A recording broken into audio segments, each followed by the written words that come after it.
Bonjour tout le monde et bienvenue à cette nouvelle publication de l'École du Vortex doré.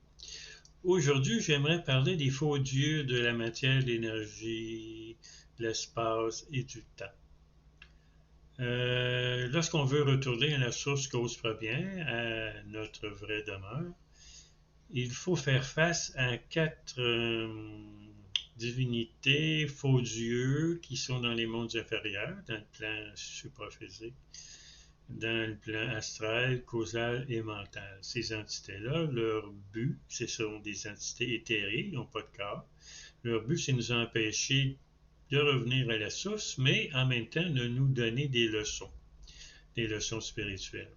Alors, un des premiers personnages que nous allons rencontrer, c'est lorsqu'on fait notre premier voyage en tant qu'âme libre. On sort de notre chakra des oreilles et on va commencer par voyager dans le monde supraphysique. Et il existe une entité dans ce monde-là qui est un phare, c'est une lumière. Alors, cette entité-là crée ce qu'on appelle les mondes inférieurs au niveau au niveau des supraphysiques et physiques. Alors, certaines personnes qui rencontrent ce phare-là pensent que ça pourrait être un dieu, mais c'est pas un dieu, c'est un phare qui crée l'illusion des mondes inférieurs. Lorsqu'on comprend que c'est pas celui qu'on recherche, on va un petit peu plus haut. Et dans le monde astral, on va rencontrer un dénommé Yot Niranjan. Dans les religions, ben, c'est le dieu des catholiques, le Allah des musulmans et le Yahweh des Hébreux. Alors, cette entité-là a deux têtes. Il y a une tête masculine et une tête féminine. La tête masculine, alors, c'est le pouvoir, c'est la force. Et la tête féminine, ben, c'est plutôt la séduction perverse. Alors là, lorsqu'on le rencontre plusieurs fois, après un certain temps, ben, on se rend compte que c'est pas Dieu, c'est pas la source. Alors, mes guides m'ont amené à une entité un peu plus haute en vibration, qui est au niveau causal.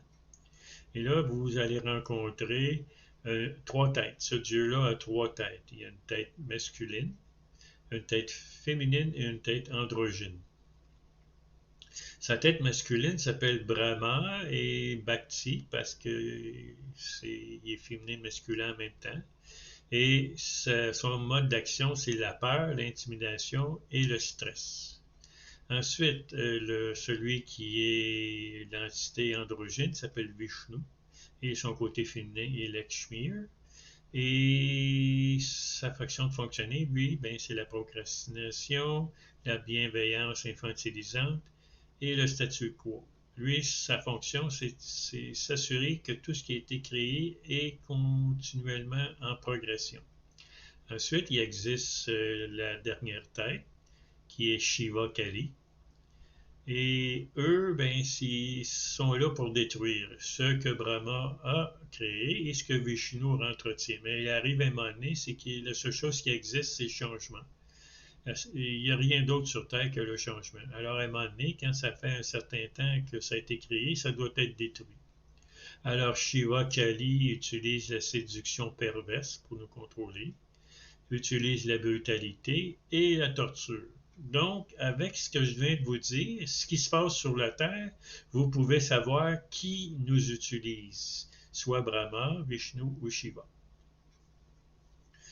Après que vous ayez rencontré ces trois têtes-là, puis vous n'ayez pas peur, que vous compreniez leur fonction, alors eux alors vont vous donner des enseignements comme le Yot Niranjan le fait dans le plan astral, et à un moment donné, ils vont vous laisser aller au niveau supérieur.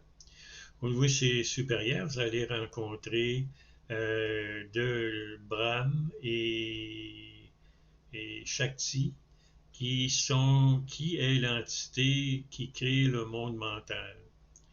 Et lui, Brahm, sa fonction, c'est de faire fonctionner Brahma, Vishnu et Shiva. Alors, lorsque vous rencontrez, lui, il n'y a pas trois têtes, là. Lui, il a deux têtes, comme celui du plan astral.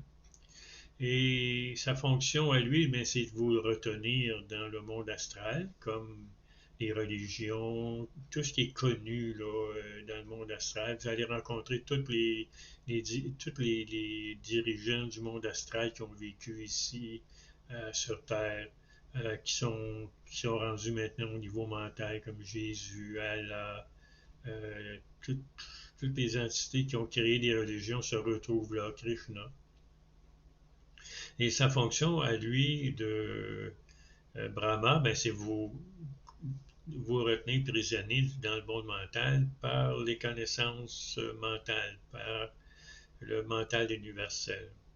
Alors, quand vous avez fait le tour du mental universel, la lumière et le son de ce monde-là, ben, vous voyez que Brahma est pas le Dieu, n'est pas la source. Alors, il va vous laisser passer au monde supérieur. Avant d'aller sur le plan de l'âme, vous allez faire face à un monde de noirceur où il n'y a pas de lumière, mais il y a juste du son. Et si vous avez le guide universel, il va vous faire traverser cette bande-là et vous allez vous retrouver au plan de l'âme et vous allez rencontrer Satnam, qui est le représentant de la source au plan de l'âme qui crée le plan de l'âme, tout ce qui existe sur le plan de l'âme. Et ça, c'est un de vos buts, de vous libérer des mondes inférieurs, de ces faux dieux de l'espace. Je vous remercie de m'avoir écouté et je vous souhaite une belle semaine.